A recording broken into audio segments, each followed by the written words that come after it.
Okay, as others are coming in, I think we're going to go ahead and get started this evening. My name is David Clinton from Michigan Catholics for the Common Good. I would like to thank you for spending part of your evening with us tonight for our presentation entitled The Threat of Voter Suppression. I'd like to share with you some brief background on Michigan Catholics for the Common Good. Following the 2020 presidential election, a group of about a dozen Catholics from across the state formed Michigan Catholics for Common Good, a nonprofit, nonpartisan organization incorporated in the state of Michigan.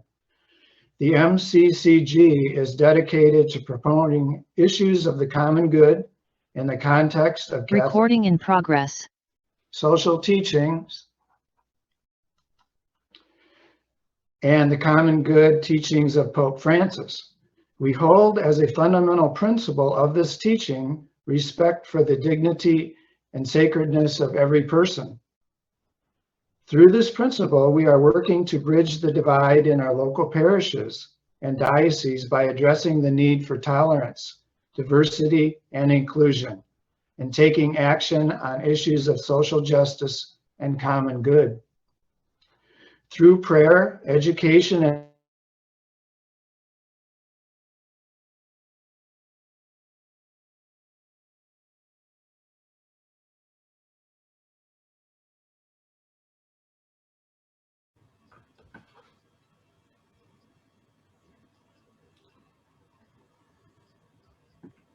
we will also discuss how Catholic social teaching addresses the issue.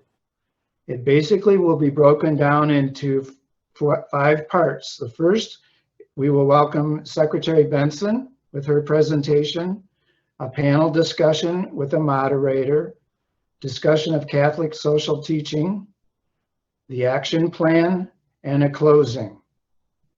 If you have any questions, you should enter those into the chat box, and we are recording this tonight. Now we will begin with the opening prayer by Dolores Bryzak from Michigan Catholics for the Common Good. Good evening, all.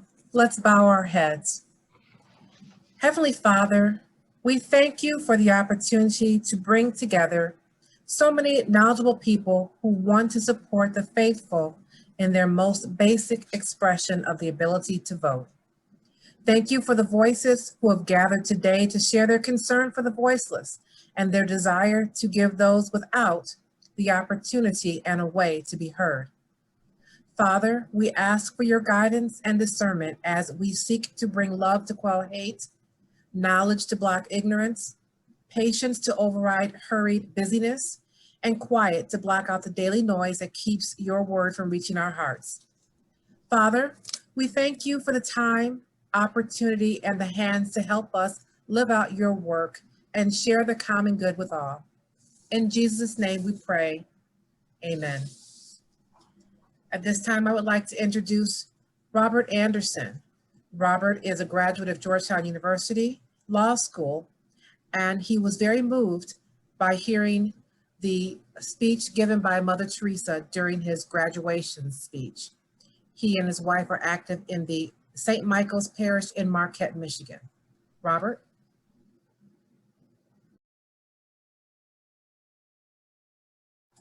Robert, please unmute yourself. First of all, I want to make sure that Secretary Benson is available now. Is she on? No, Robert, I don't think she's joined us yet, so we're still waiting on her. Okay, so should we wait until Secretary Benson comes before I introduce her? She'll be a little late. I'm hoping she'll be here at any moment here. I don't have much to say. Maybe Vicki can jump in and give us a little intro or a little background on what the Secretary is going to speak about. Sure. Before we introduce Secretary Benson, just to give you a picture of what we're going to be talking about, Secretary Benson's going to be talking about the 39 bills that have been introduced around this issue of changing access to voting. Now, we don't know what's going to end up on the House floor. She's going to address that. She's going to give us a little background on what those bills are, which ones are the most serious. And also, we're going to be focusing after her talk on questions related to what kinds of actions can we do as a group, as an organization, in your own areas? What kinds of leverage do we have to be most effective in fighting back these voter suppression bills, this denial of access? These voter suppression bills are complicated. They're the whole process by which the legislature is debating them, what role the governor is going to play in them. And there's also talk, I'm sure Nancy and Christina will both, and Aghogho as well, will talk about the issue of a petition, a referendum as well. So there's going to be a several stage process, and she'll be expounding on that as well. So Secretary Benson is here, Vicki. great. Robert, take it away. Okay. You know, I am so pleased to introduce our Secretary of State, Jocelyn Benson. And who better can give us the ins and outs of the new Senate proposals? And who better can serve us as Michigan Secretary of State, a graduate of Harvard Law, and at Wayne State University Law, a professor of election law and of civil rights, as well as the law school's youngest dean at the age of only 36. Our speaker is also a national leader in her role, having authored State Secretaries of State, Guardians of the Democratic Process. So let's welcome the #1 guardian of Michigan's democratic process, Secretary of State Benson. Thank you, and thank you all for having me. I'm so grateful for conversations like these. It's so important because we have a lot to learn from the 2020 election and voting rights, and a lot that needs to be done still to secure everyone's right to vote. And so I do want to focus today on the ongoing battle to protect democracy, particularly the impact that current proposed legislation would have on all voters in our state, including voters of color, and how we can ensure that our democracy prevails in years ahead. As some of you may know, I began my career in Montgomery, Alabama, investigating hate groups and hate crimes throughout the country. And a photo of Viola Liuzzo, who was a Michigander who was killed in the aftermath of the Selma to Montgomery Voting Rights March, hangs in my office as a constant reminder of the risks borne throughout history of those working to advance and protect our democratic process. And those risks and the sacrifices of those activists were followed by great strides forward through changes to the law that expanded access to and strengthened the integrity of the vote, leading to a better democracy for everyone. And I know the Catholic Church has stepped forward again and again in the fight against structural racism, against institutional racism, including the participation of more than 80 Catholic priests and nuns who were there that day in 1965 to march across the bridge in solidarity for voting rights. So I'm grateful for the Church's commitment to equity and to all of you for hosting this important conversation. I want to start off by reminding everyone that really the 2020 election is something to celebrate. It was unequivocally the most successful and secure election in our state's history. We saw more people vote than ever before, 5.5 million citizens in the midst of a global pandemic, no less. We saw the tabulation of every valid vote go smoothly and efficiently, with the results, unofficial results announced within 24 hours of the polls closing. And we saw a number of clerks all across the state really step up and ensure that the rights that citizens voted to enshrine in our state constitution in 2018 were a reality for every citizen. So in 2020, democracy prevailed because our election system is robust and secure, because people invested in it. People voted, people stood up and volunteered to be election workers. Over 30,000 citizens all across the state served as election workers in that election. And at a critical moment, Officials told the truth, obeyed the law, and protected the voices of millions of citizens and demanded that their vote be counted. So in Michigan specifically, as you know, our voters enshrined new voting rights in our state constitution in 2018. These included absentee voting for all, the ability to register to vote up to and on election day, as well as the right to be automatically registered to vote when you get your ID or driver's license. And as I mentioned last year, in November, citizens exercised those new rights in record numbers with 5.5 million citizens voting. And of those, 3.3 million citizens voted absentee, more than double the previous record. And 30,000 new voters registered on election day itself, thanks to the new right that allowed them to do so. The vast majority of those 30,000 were 18 and 19 years old, showing that young voters are engaging in this new way of registering, which is really important to note. And of course, as I also mentioned, our hardworking election administrators tabulated every valid vote safely and securely and more efficiently than even our best predictions would have anticipated. And so to me, it's important to note, because there's been a really unprecedented misinformation campaign that followed the closure of the polls in November, but it doesn't change the reality that clearly, unequivocally, and repeatedly, voters demonstrated that they want our elections to be safe, secure, and accessible. And when we make them such, they will embrace democracy and participate in record-breaking numbers. And so, of course, the other side of the story of 2020 is that despite the massive success of the election, there was a similarly massive misinformation campaign that's still going on to deter voters prior to Election Day of casting ballots, to confuse them about their options to vote, particularly voters of color, and with an eye towards undermining faith in the election and its results. Throughout the 2020 election season, there were egregious examples of misinformation that was particularly targeted to the Black vote. In Michigan, in Detroit, a racist robocall targeted Detroit voters before the election, suggesting they would be arrested for prior warrants if they voted absentee. And on election day, a robocall went out in Flint saying lines were too long and to show up the next day instead, which we know, of course, is after the polls close. In both cases, those robocalls were reported to us, and we worked with the media, law enforcement, and community organizations to correct the misinformation and also seek repercussions for the perpetrators. In the end, the effort to suppress turnout, particularly Black voter turnout, failed because across major cities like Detroit and like Flint, citizens voted in record numbers and ultimately had a significant impact in the election results. So again, a victory for voting rights despite an effort to undermine it. But of course, as we've all seen, after the polls closed, the post-election climate quickly turned toxic, with the spreaders of misinformation perpetuating what has become one of the most dangerous lies ever told to the American public, that our elections were not secure and the results were not legitimate. This, which has become known as the big lie, of course, has been shown to be without any bit of merit. Election officials from both parties across the country, as well as dozens of state and federal judges, the former Attorney General William Barr, the FBI, Cybersecurity and Infrastructure Agency, all confirmed that the security of the election was intact and our results were an accurate reflection of the will of the people nationwide.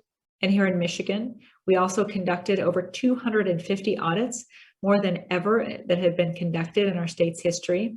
1,300 Republican, Democratic, and nonpartisan election officials participated in overseeing those audits, and each and every one affirmed that the election was secure and accurate. Yet the lies continued to be shared, and the communities where Black voters participated in particular in deciding decisive numbers are now in particular in the crosshairs of this ill political will. And today we see, even now, 6-7 months after the polls closed, that the war on democracy is escalating around the country, with legislators in 47 states collectively proposing over 350 bills to eliminate the very policies that voters embraced in 2020 and that led to our great success. There's no doubt that what we're seeing is a national, coordinated, and partisan attack on our citizens' freedom to vote. And it's designed to, and sort of manifested itself in another strain of the big lie, and that's where it gets to the legislation. It is legislation that does three things. One, it has no security benefit. Number two, it is directly going to impact the ability for citizens to participate with ease in our elections. And number 3, the legislation will directly interfere with the ability of election officials to do their jobs efficiently and securely. In other words, the 39 bills that Senate Republicans here in Michigan have introduced collectively do nothing to protect the security or integrity of our elections, but the data shows, if they're implemented, will make it much more difficult for people to vote, and even worse than that, much more difficult for our hardworking election administrators to count the votes, the valid votes of our citizens, and ensure that the results of the election stand firm. So we've seen this happening in other states as well. In Georgia and Texas, we saw efforts, and you've probably seen in the news, bills to limit or ban voting on Sundays, which is an attack blatantly aimed at Black communities. And here in Michigan, the now infamous package that I talked about is being cloaked under a false banner of election security and voter identification, when in reality, these bills are just impeding access to the vote. And so you're going to hear a lot in the weeks ahead and in the months ahead about these bills. The banner, the headline that their proponents want, because it polls well, is that these bills would create and impose strict voter ID requirements for our citizens. Well, that's really one example of how these bills are deceptive, because we already have strict voter ID in Michigan. And our current system of identifying voters works. Every single voter has to identify themselves before they get a ballot. And in the case of absentee voting, voters then have to re-identify themselves in resubmitting their ballot and have that identity confirmed before the vote is counted. These existing voter ID provisions that we have are time-tested and effective. There's 2 ways generally to identify or confirm someone's identity. One is through their signature or a driver's license number that connects to their signature, or 2 is through a photo ID. And so what we have in Michigan is, if you're voting absentee, you have to sign a request form before you even get a ballot. And then once you get that ballot, you have to sign the envelope again in order for it to be received and validated and then counted. So there's actually 2 steps of IDing voters with their signature, which is one of the most effective ways to identify someone, because it's nearly impossible to forge someone's signature effectively, but it is possible to create a fake ID, which is why photo ID laws actually don't secure elections, despite the fact that it may provide good talking points.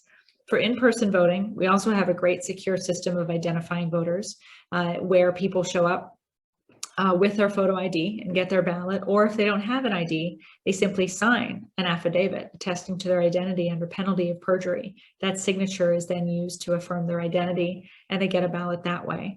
And again, in both of these avenues, in these secure protocols, they've worked over time. And it's only the furtherance of misinformation or a lie to suggest that they don't, and that we need to in any way add additional identification requirements or do away with what is already working.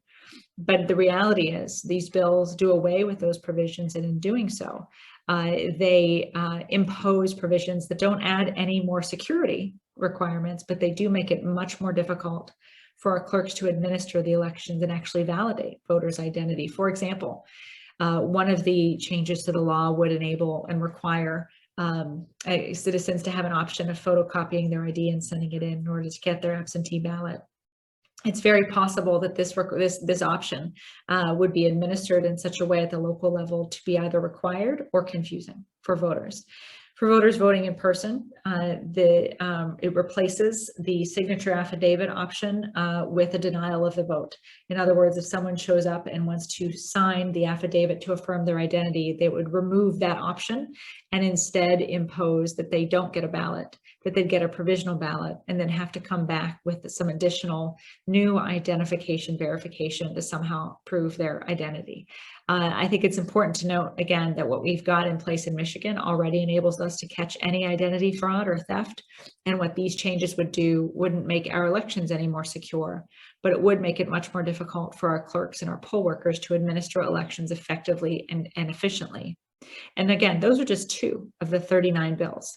The vast majority of others actually tinker with the validation and election process itself. Senate Bill 286 bans the use of drop boxes on election day, which is also when they're used the most. Another bill bans prepaid postage on absentee ballot return envelopes, which directly discriminates against Detroit voters who have enjoyed that option covered by the city and the local clerk for many elections. Another bill requires vote counting to stop and results to be reported by noon the day after the election, meaning that if vote counting is happening under this bill, even if clerks are not finished tabulating every valid vote, they would still have to stop and report the results to the county clerk at noon after election day. And another bill would ban me and any election official from doing voter education. I wouldn't even be allowed to post on social media information or links on how to find your polling location or how to register to vote. Those sorts of things have nothing to do with election security, but everything to do with making voting more confusing and difficult to do. And I think that's the focus as we move forward, because as I mentioned, another strain of the big lie has emerged to, instead of deny that the election of 2020 was secure and an accurate reflection of the will of the people, the new strain of the big lie is to tell folks that these changes to election laws would do anything other than, would somehow promote the integrity of the elections, when all they'll really do is make it harder for people to vote and harder for our election administrators to count every vote and ensure the results of our elections are accurate. So as we move forward, that we've got a lot of work to do to educate our citizens about the truth, not just about the 2020 election, but about the perniciousness of these deceitful bills. And I think the bottom line is that there is a lot we can do together to promote good election policy that actually does make it easier to vote and harder to cheat. These bills don't do that. They make it harder to vote and a lot easier to obstruct the system and for bad actors to infiltrate and undermine the will of the voters. The last thing I'll just mention is, what we can do moving forward. I think in Michigan and across the country, the will of the voters is clear and unequivocal. Again, as I mentioned earlier, they want elections to be accessible, strong, and secure. And voting rights have always been hard fought in this country. And that's why, to me, I even always have a photo of the Edmund Pettus Bridge behind me as I speak, and I'm never far from my thoughts, because we have to be reminded of the history we're connected to and the work we have to continue on behalf of all who've come before us to protect democracy. The bottom line is, now is the time to lobby and to march, to stand firm, to stay engaged, to demand our leaders tell the truth, and quit trying to manipulate the truth in order to further partisan goals, and to hold accountable those who do at the ballot box and beyond.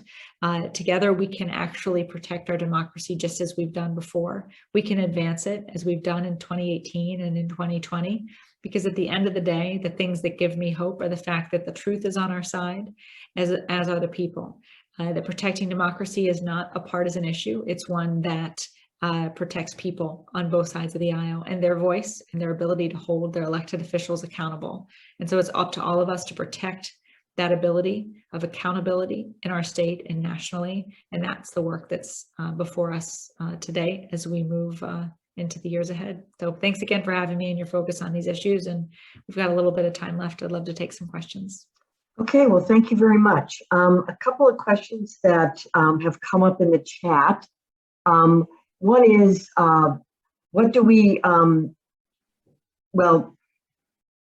what's your take on how many of these bills will actually make it to the floor and get passed? Do you expect all 39?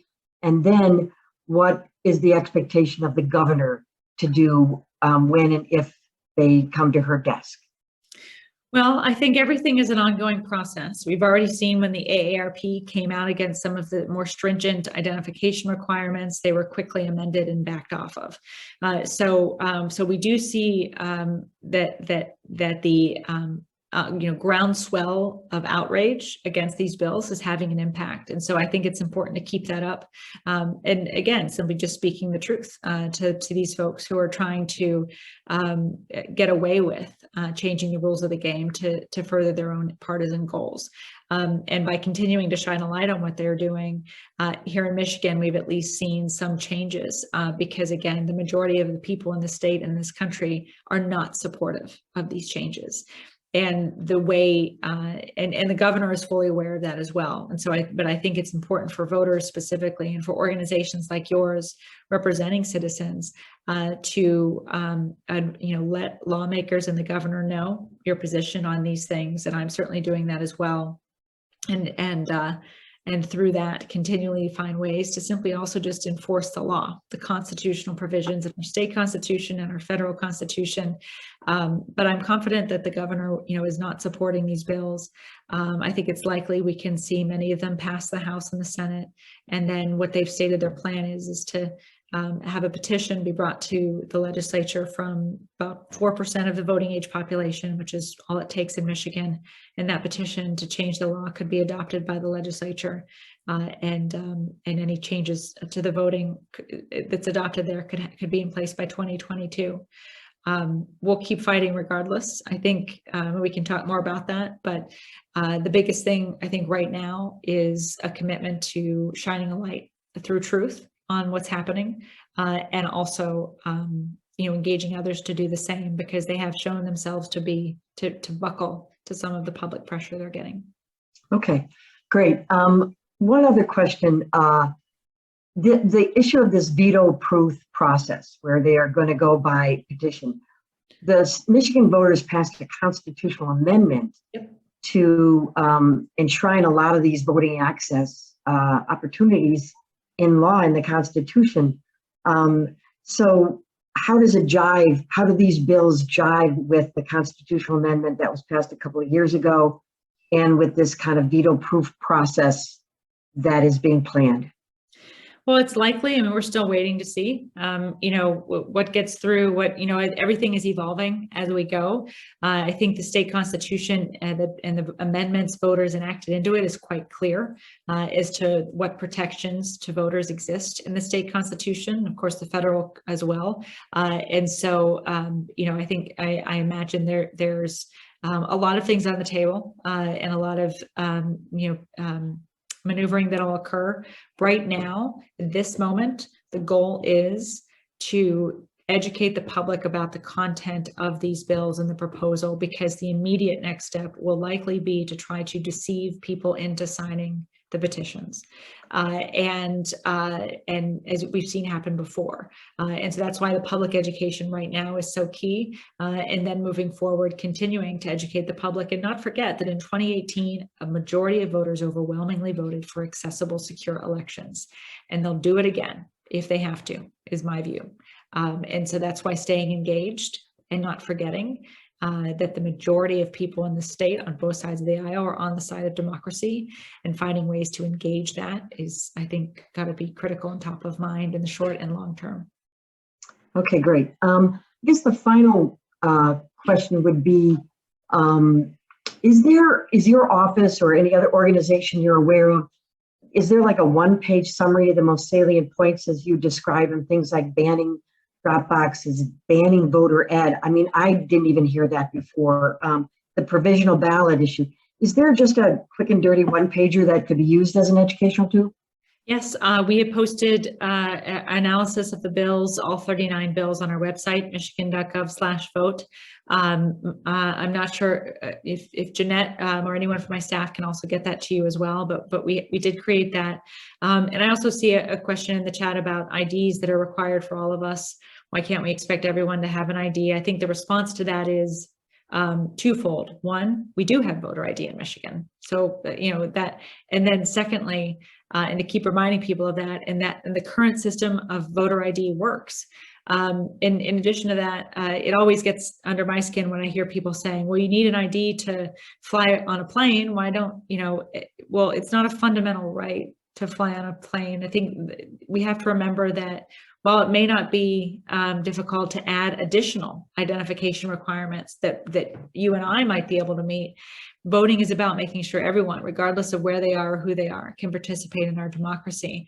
And the fact is that there are 130,000 registered citizens in Michigan who do not have a photo ID and would be instantly disenfranchised by additional ID verifications that would block them from voting. That's indeed why we allow them and enable them to identify themselves in other ways so that they don't lose their fundamental right to vote.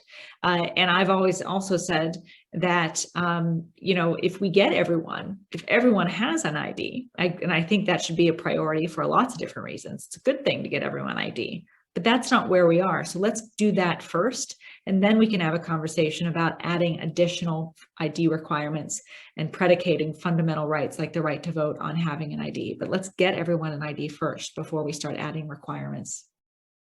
Great. So Nancy kindly posted the link in the chat for the terrific Michigan Department of State summary of the 39 bills. So that's great. So the participants can take a look at that.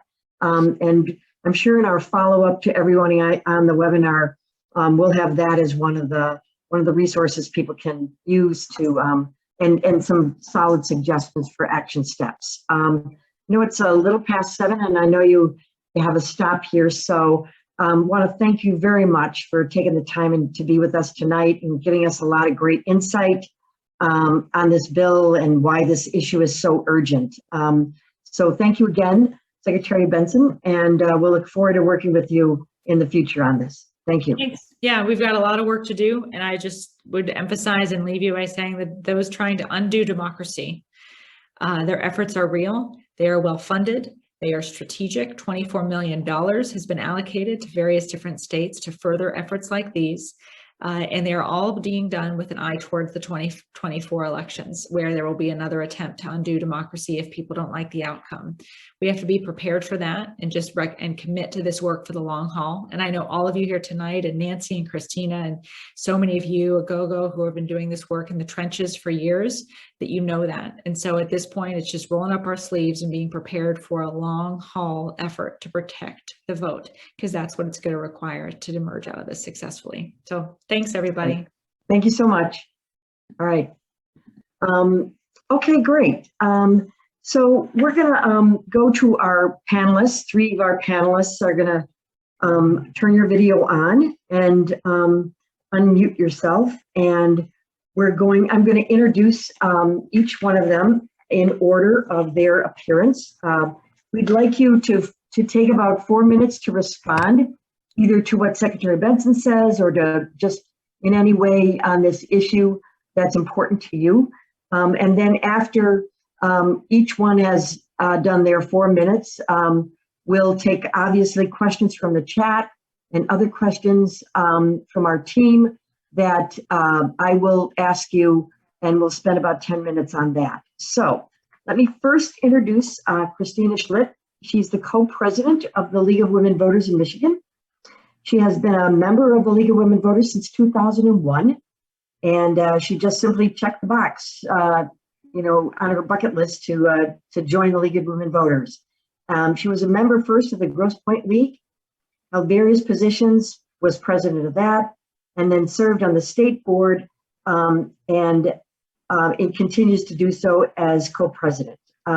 Christina has a degree in management and finance, and a career in that same position, with that experience with several nonprofits and for-profit organizations, including her own small businesses.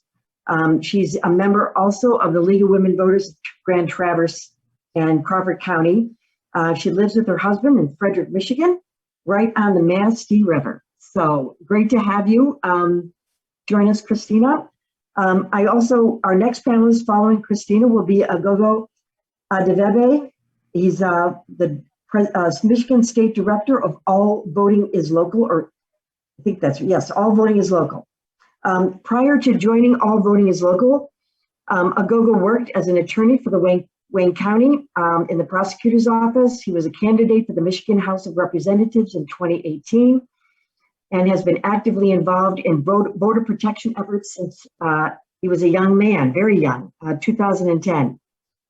Mostly focusing on recruiting and organizing other attorneys to be poll workers and poll watchers on election day. Before he became an attorney and graduated from my alma mater, the University of Michigan Law School, he spent time in Tanzania. He was a teacher at St. Peter Claver High School. He climbed Mount Kilimanjaro, and I'm sure has other exploits he can talk about. But he interned also with the Michigan Supreme Court with federal judge Art Tarnow. He is a Detroit native. He is a Catholic, a member of Saints Peter and Paul Church, downtown Detroit, and a proud graduate of the University of Detroit Jesuit High School. We're really pleased to have Aghogho join us, even though he's supposedly on a leave. But it's great that he's here. Finally, we'll have Nancy Wang from Voters Not Politicians. She's the executive director and founding member of Voters Not Politicians. She started out as a volunteer, and she is an attorney with dual degrees from the University of Michigan. Prior to leading Voters Not Politicians, Nancy practiced environmental law for 15 years and was the director of the Environmental Law Clinic at the University of Michigan Law School. And she is thrilled to be leading this great organization, Voters Not Politicians, a one-of-a-kind citizen-driven movement to strengthen democracy. So each one of them, we'll start with Christina. We'll have 4 minutes. So Christina, take it away.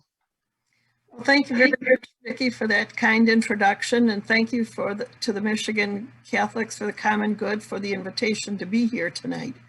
I'm Christina Schlitt. I'm president of the League of Women Voters of Michigan. And the League, for over 100 years, our mission has been to empower voters and defend democracy.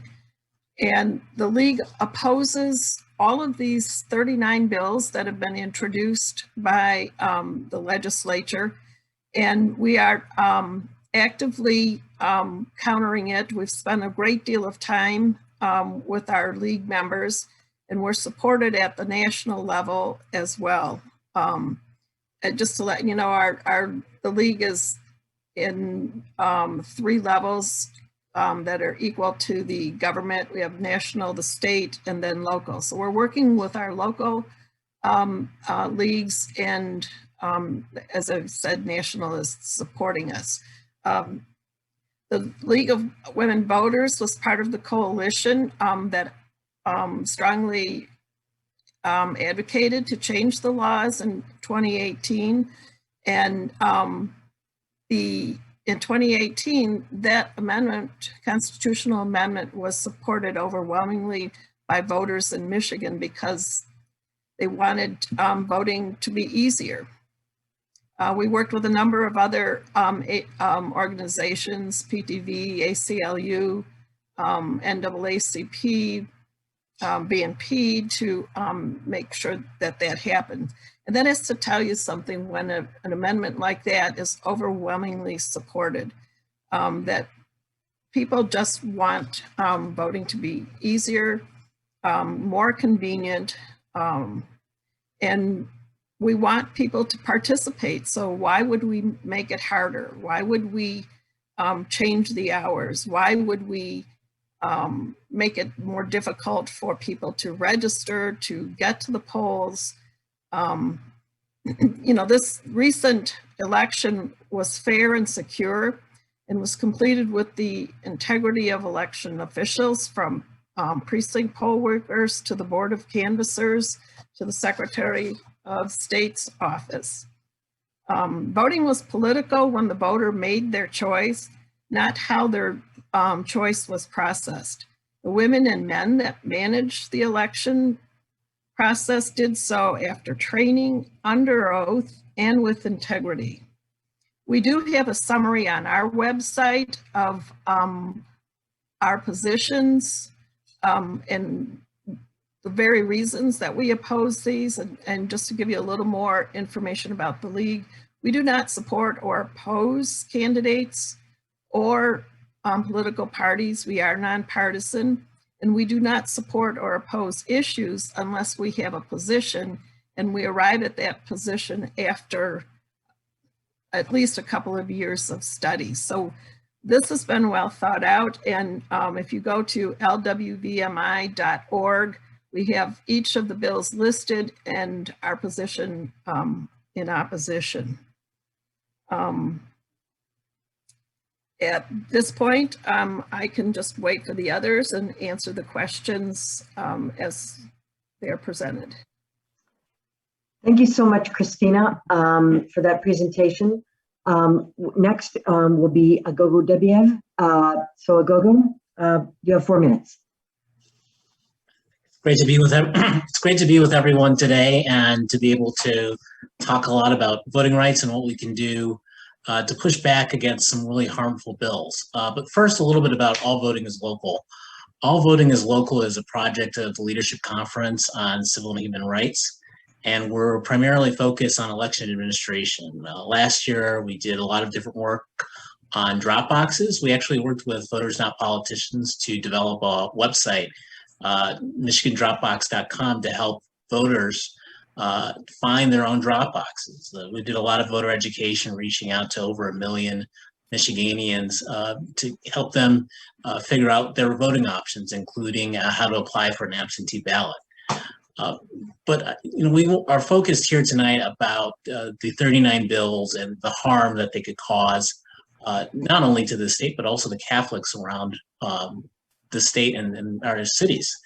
One of the Secretary of State focused on a number of different issues, so I won't go over them again, but I do think it's important that one of the things that she didn't touch upon is that there is under this bill, under this package of bill, is there would be a ban on the Secretary of State sending out absentee ballot applications. In 2016, only 26% of voters voted absentee. That jumped to 60% last year. Now, some of that was anticipated because of the proposal 3 that passed in 2018. There was always going to be an increase, but obviously COVID helped increase that even more.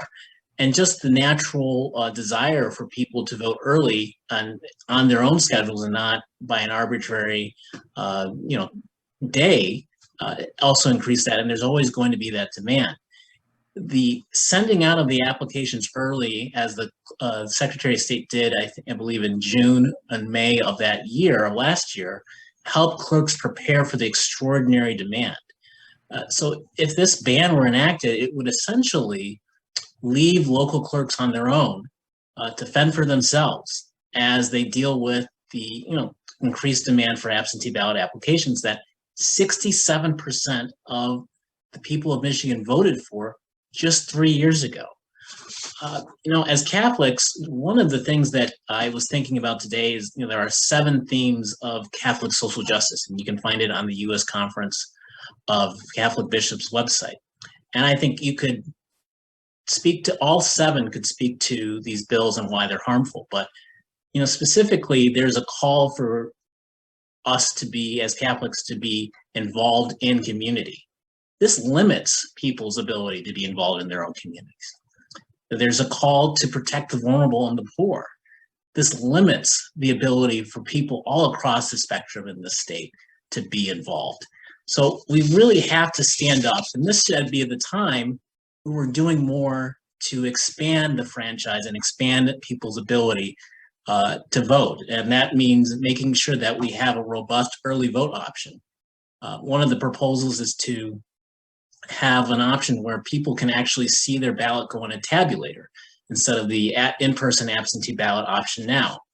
2 weeks of pre-processing so we can have more timely election results, more funding for clerks and for the Bureau of Elections, more tools to recruit poll workers, and making sure that we have consistent ballot drop box standards all across the state. Now, I know that one of the things that we want to talk about tonight is what you can do in this audience to stand up for your voting rights, but also the rights of your neighbors. You can go to allvotingislocal.org and click on Take Action and go to the Michigan page and sign up for some updates, but also find out about our priorities. You can go and visit house.mi.gov or senate.michigan.gov and contact your local representative or your local senator to tell them that you're opposed. Also write a letter to the editor and get your message out about why you don't think this is a good idea. So with that, I think I may have gone over time, but often answer. Great. Thank you, Aghogho. Great practical solutions. We're going to be talking more about those in the question and answer period after the panelists. So Nancy, you're next. You have 4 minutes. Great. Thank you so much for having me. My name is Nancy. I'm Executive Director of Voters Not Politicians. For those of you who don't know us, we formed in 2017 for the sole purpose of ending partisan gerrymandering in the state. We were a group of regular Michiganders, none of whom had ever been involved in a political campaign before, but we knew that gerrymandering was really rigging our elections and making the outcome of our elections really a foregone conclusion, because our maps, our district maps, were so manipulated that the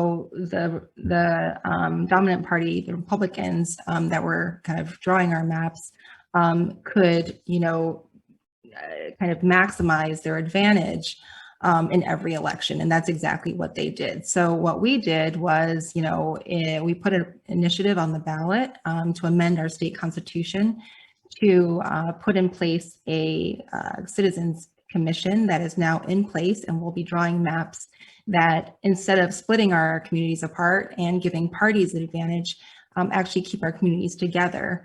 Our name is Voters Not Politicians because we wanted to protect the rights of every voter to vote and have their voices counted, voices heard and their votes counted. We want fair elections.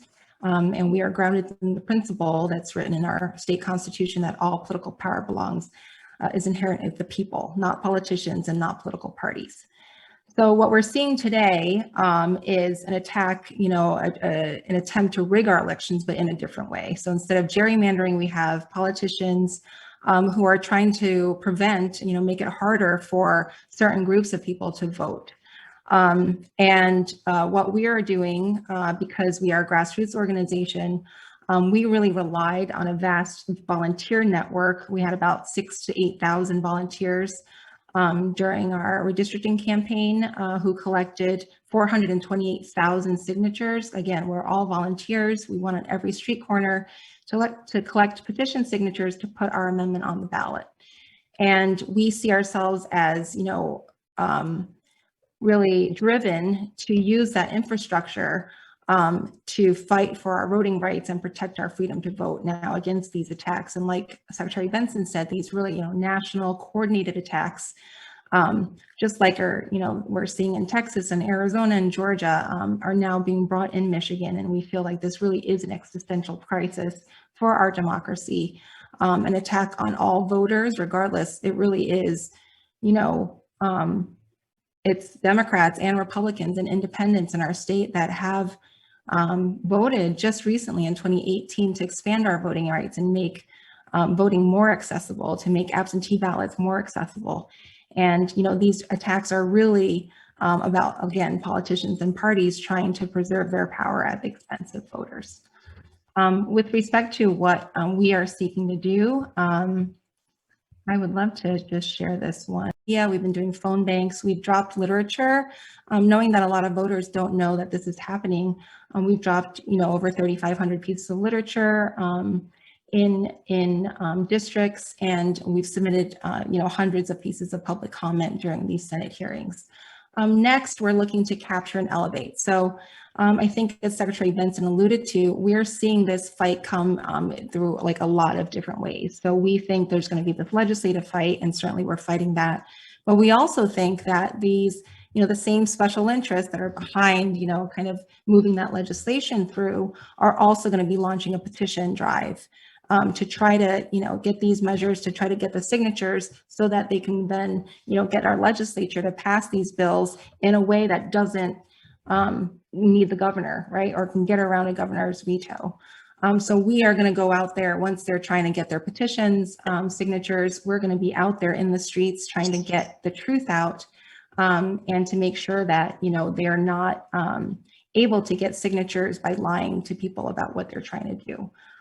We also need people to spread the truth. And then if necessary, the last part is we're here to take action. And that's where we really need thousands of people. We need as much, kind of publicity and informational sessions like these, because we really might have to fight back against these measures, either through referendum, if they do get passed in the legislature, or perhaps we might have to launch a ballot initiative of our own to actually protect and strengthen and expand our voting rights for the people.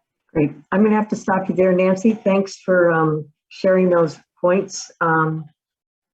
And we want to save a few minutes for questions. And I know many of the questions we received before the webinar were very much directed to practical actions. And I know Aghogho talked about some specific things on All Voting is Local. The link is in the chat as well, about making your voice heard to your local representatives. And this doesn't just include your senators and representatives, but other local officials. But I want to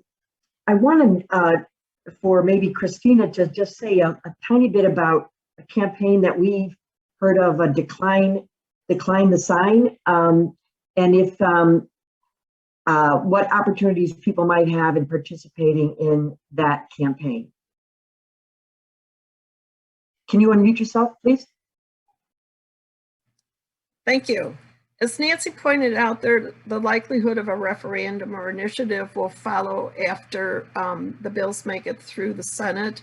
And clearly the governor is expected to veto all those bills.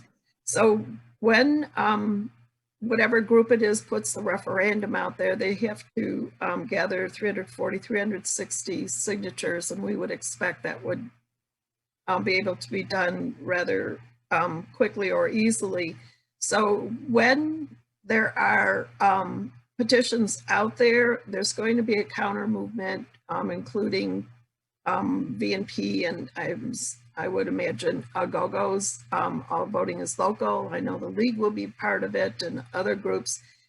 And we will simply decline, have a decline to sign campaign. And also, you know, the ultimate, somebody I noticed in the chat asked what happened and when it does go, when it's adopted and amended by the legislature, which is most likely the path that'll go. It's been talked about having a counter referendum or initiative. If not during the summer, it would be probably this fall.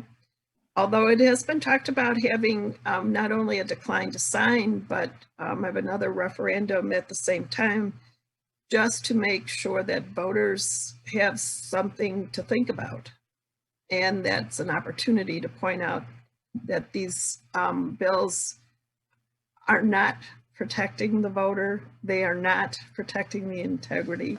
They're doing anything but. Thank you. Thank you.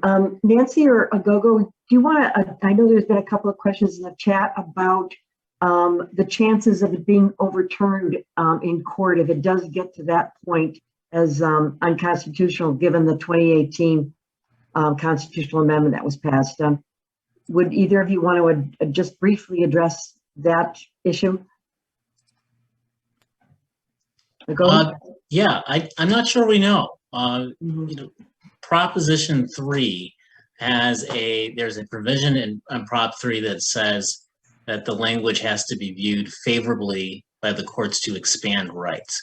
And some of these bills are limiting, but Prop 3 addressed a narrow set of issues like no reason absentee, same-day voter registration.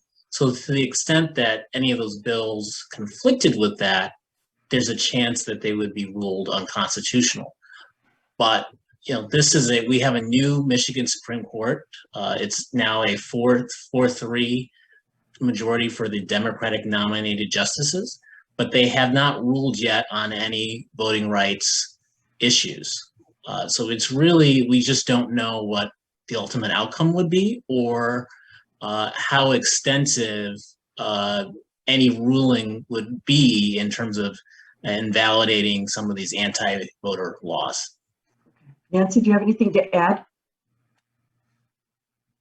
No, I agree completely. I think, yeah, I think that's right. There's definitely going to be legal challenges, but it's not certain, yeah, what exactly the outcome will be. Okay, if you could, I mean, Secretary Benson talked about voter education and educating people you know, and using your local press perhaps to get the word out about why these bills are such a threat.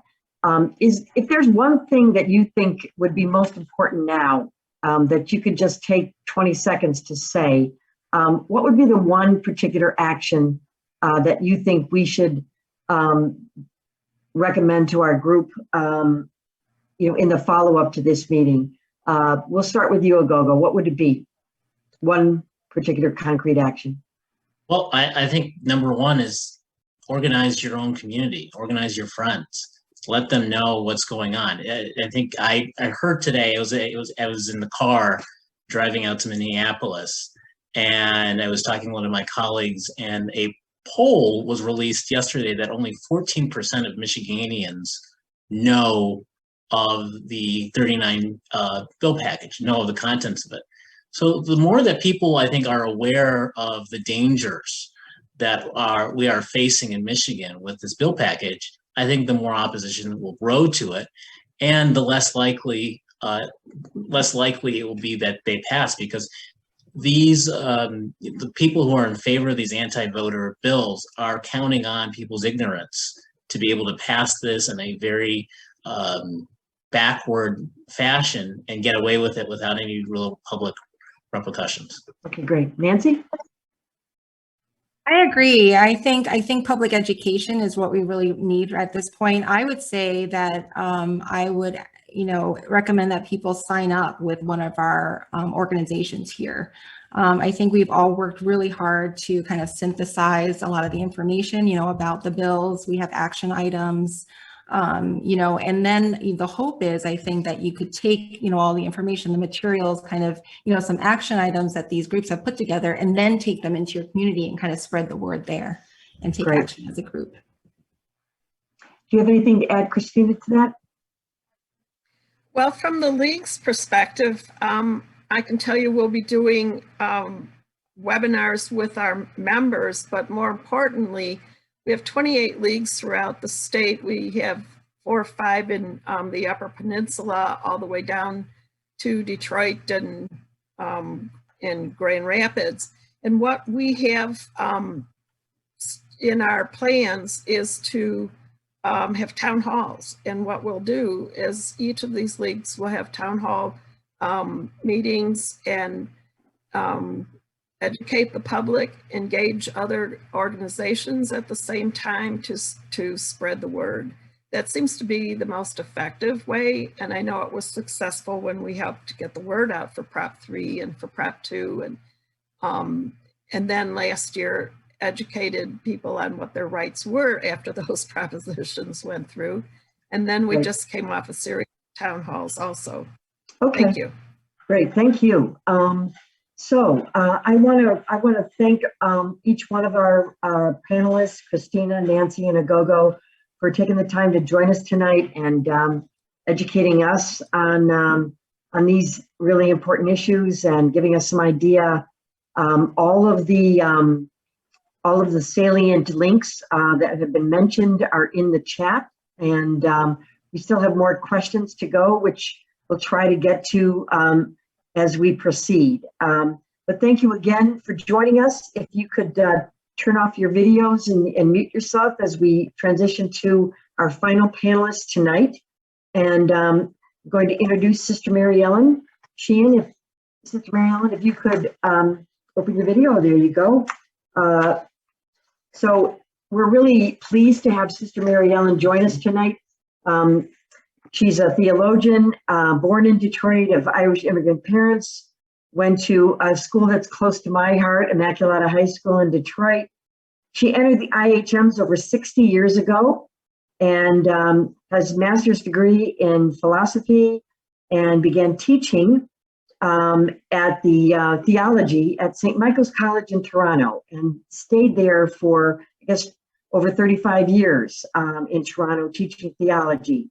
Left there in 2013, moved to Windsor, and started to offer retreats, reflections, workshops on theology and cultural issues, and now is living in Monroe at the Mother House of IHMs, and continues to do those things and stay current, especially on issues of white privilege, racism, LGBTQ issues, and other injustices going on in the church and larger society. Sister Mary Ellen's going to help us frame this issue of voter suppression, racism, an intrinsic evil that the Catholic Church has called it, being racism, in a very Catholic context, using the rich body of Catholic social teaching, and how our faith inspires us to take action on this issue. So Sister Mary Ellen, you have about 10 to 12 minutes, and then we'll be going into some action steps that flow through that. And for our final part, following Sister Mary Ellen, we'll talk a little bit more about strategy and next steps. But Sister Mary Ellen Sheehan, take it away. Thank you very much. I very much appreciate the invitation to be part of this. It's such a wonderful pluralistic group here. And also, I've heard many, many examples already in the panelists of action from the point of view of the Catholic social teaching tradition. Let me begin with a couple of introductory comments. Number one, it's a long tradition. It goes way back to Pope Leo XIII, way back in 1891, and right up into our current Pope, Pope Francis. Generally speaking, the Catholic social teaching traditions are coming from these papal encyclicals, and they have to do with relating the gospel message with current cultural, social, political issues. Now, most recently, especially with Pope Francis Laudato Si, there is now the newer issue of climate change. And so there's a kind of, he has a beautiful phrase, integral ecology, and it integrates, there is no social justice without earth justice. And there is, in both of these, there is a strong sense from within our Catholic faith. Second comment is that one of the panelists, Aghogho, mentioned the 7 principles from the United States Council of Catholic Bishops. They are online, and you can get those too. I don't know how to put the text on, so because I'm not that hot on computers, but you can find those easily by Googling the USCCB Conference of Bishops. But I'm going to be using the ones from Network. Some of you may have heard of this. This is a Catholic Sisters lobby in Washington, D.C., and it's got a good long history. And they have put theirs together under 6 principles. And I love them very much because they integrate the principles. So from all that long tradition, there are different summaries being drawn together. You can find 10 principles, 7 principles, 3 principles, whatever. These are 6 principles, and I want to begin with those. So I'm going to read first the first one. The first one is uphold the dignity of each person as an equally valuable member of the human family. And they go on to explain, Catholic social justice teaches that all people are made in the image of God and so possess an equal and inalienable worth. Because of this essential dignity, each person has the right to all that is needed to allow them to live their full potential as intended by God. As God is love, we were created to love and to be in relationship with each other. Human dignity is upheld when each person's needs are met and when he or she lives in harmony with others in a community that together pursues the common good. So there are sort of 3 interacting ideas here in this, the theological foundation of being in God's love, and then the sense of the common good. And then thirdly, all of us are in relationship. Now, Francis has extended that into also being in relationship with all that is in creation. Now, I'd like to do just a little bit of a reflection on that, starting with, founding in Scripture. So God, the phrase is easily found in Scripture, of course, that we are created in God's image and likeness. I one time had a wonderful retreat in which a person explained we are in God's image, but we have to become more and more like God. We're not God. We have to become more and more like God. And that is a very profound, if you think about it, idea, because that motivates us into fulfilling or into creating this sense of love. There's just a couple of beautiful phrases in scripture, of course, from the first letter of John. Let us love one another, since love comes from God. And everyone who loves is begotten by God and knows God. So in the act of loving, which of course has to be expressed in action, it's a way we become to know who God is. We increase the imaging that we are, the likeness that we are in God's image. No one's ever seen God, but as long as we love one another, God lives in us. And our life and the life of the community will be upbuilt, will be complete or completed. 2 Corinthians from Paul. If we are in Christ, we are a new creation. And God has entrusted to us the ministry of reconciliation to us. Now, God, as it were, appealing through us, Paul continues. In Christ, we are called to become the very holiness of God. This is just an astounding statement, that we are called to be a kind of witness, to witness what and who God's love is, how we are in God's love. The phrase, God, as it were, appealing through us. It's as if there's a dependence, in a certain sense, on us to express fully that sense of God in the creating of a community.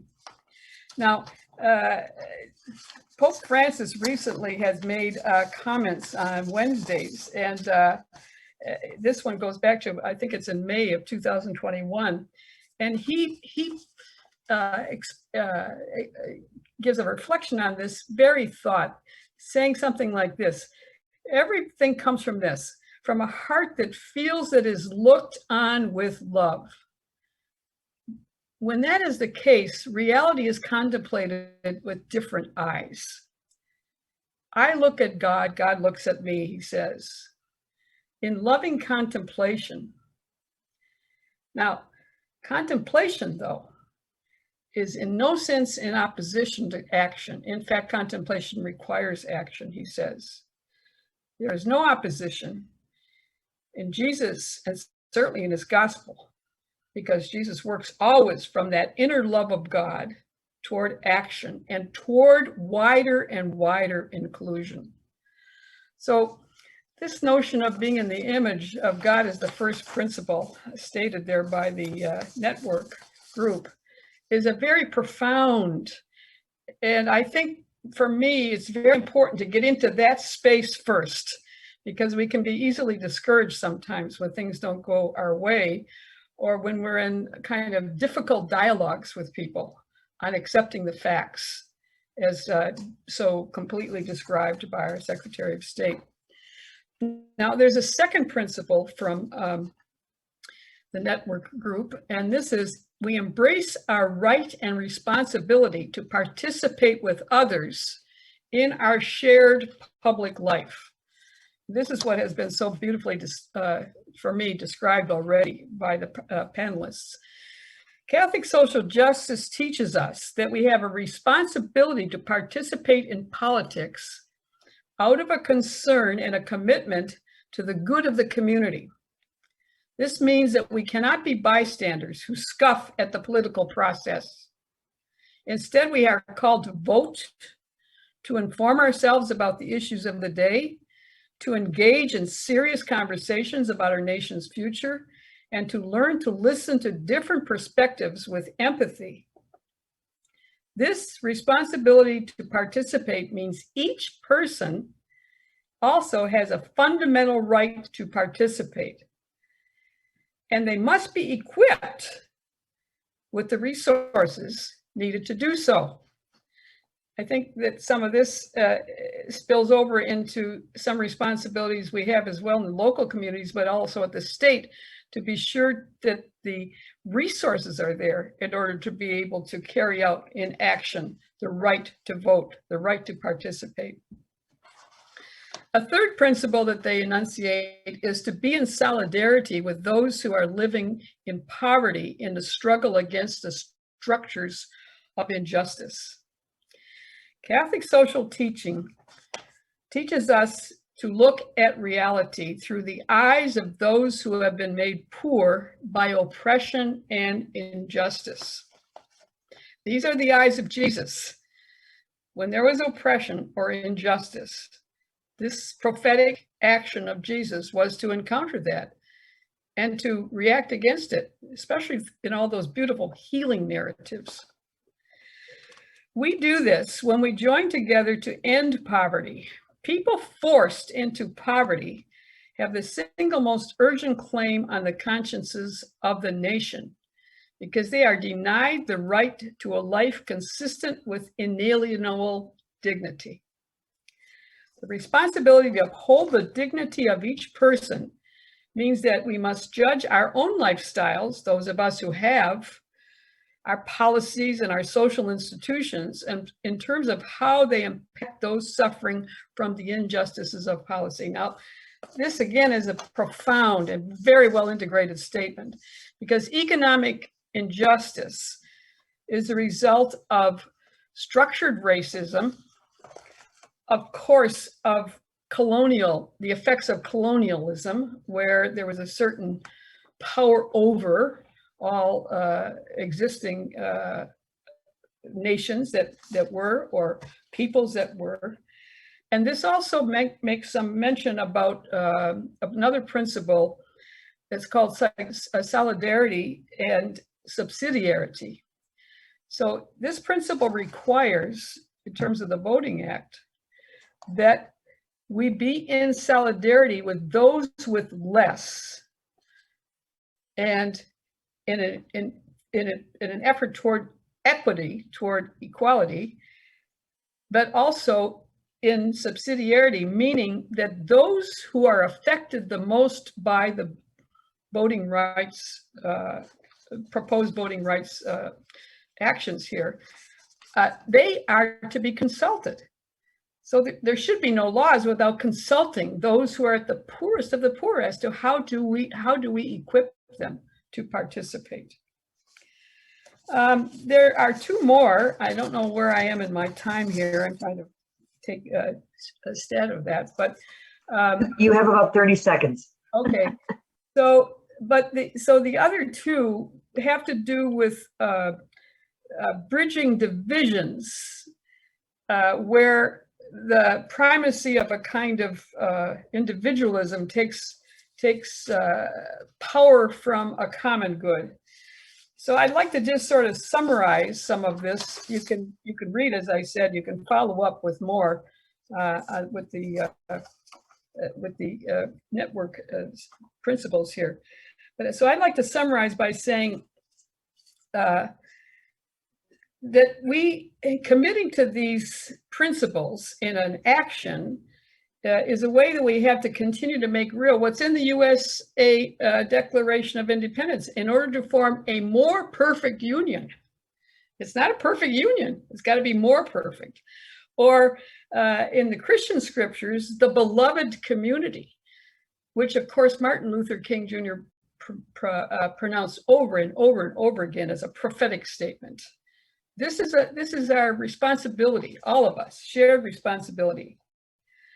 I think also this is the way to continue the creating act of God by creating. We're creating something new all the time in these actions. The last thing I would say is Catholic social teaching, of course, supports capitalism. It's not that it doesn't, but it supports a capitalism that is balanced through appropriate taxation and through care for those who are the most vulnerable, by education, by uplifting. So I would say that the state must equip everybody to be able to have the resources to do this, and this can never be done at the expense of the voters. That is clear from all the principles that I have enunciated. All right, thank you, Sister Mary Ellen, for sharing that kind of theological and very rich tradition of Catholic social teaching and how it relates to these and the larger issues that we face. What I'd like to do now, as we have about another 10 minutes of the webinar, is to try and summarize the various action steps and the suggestions that our three panelists gave us and Secretary Benson gave us in the context of what our faith calls us to do. So it seems very clear to me, and feel free to add your own thoughts about what you think should be priorities in the chat. We're going to look at all of those again and send a follow-up email in a week, in a few days to a week. The video will be posted on the website, and the link, you can share it far and wide. But it seems one of the overriding things that came up in terms of the suggestion is related to all voting is local, all politics is local, right? That's the old Tip O'Neill thing. So the importance of, number one, building awareness in your own local community, especially those who have joined us from other parts of the state, from Traverse City and the Marquette Diocese, and Gaylord, from Tawas, from Kalamazoo. The importance of engaging your local community, both folks, a group of people that you can spread the word about, share these resources, put together your own kind of what resonated with you the most from what we've heard tonight, and educate your own circle of friends and your own circle of influence to build their awareness. But also to educate your local officials and ask them to weigh in on this issue. Every one of us has clerks that run these elections, has mayors, right, that get elected through these process, and they got elected through the election process that is now in place. And so it's in their self-interest, it seems, to protect access to voting in their own elections. But the importance of engaging local officials. And the third thing is the importance of engaging your local press. In Southeast Michigan and Detroit, in this huge metro market, there's a lot of competition for press. In smaller markets, there is not that as much, obviously. And so the power of a group of committed individuals from a local community standing up in a press conference or a press statement in opposition to these bills, asking their local officials to take a stand on them, and engaging the press on this issue is a hugely important way to influence senators and representatives. So the idea of building upon your local community and building awareness, engaging your officials, engaging the press, that's certainly going to be one thing we're going to be looking at. The other thing is we've had three great organizations on this call: All Voting is Local, the League of Women Voters, and Voters Not Politicians. All have specific action steps and campaigns on their website and educational pieces on their website.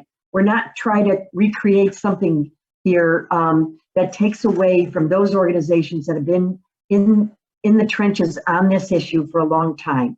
And so we're going to deeply engage those folks as our partners, and we encourage you to look at the links, which we'll also post in our follow-up email, all the links to these groups, and really trying to pull out the action steps that they recommend, and specifically inviting you to be a part of their efforts.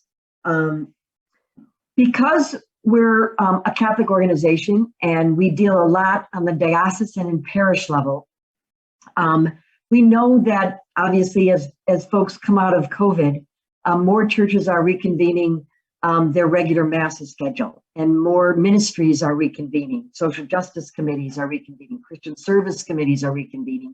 So we really encourage you, building upon this issue of working in your local communities, to really convene a group in your local parishes.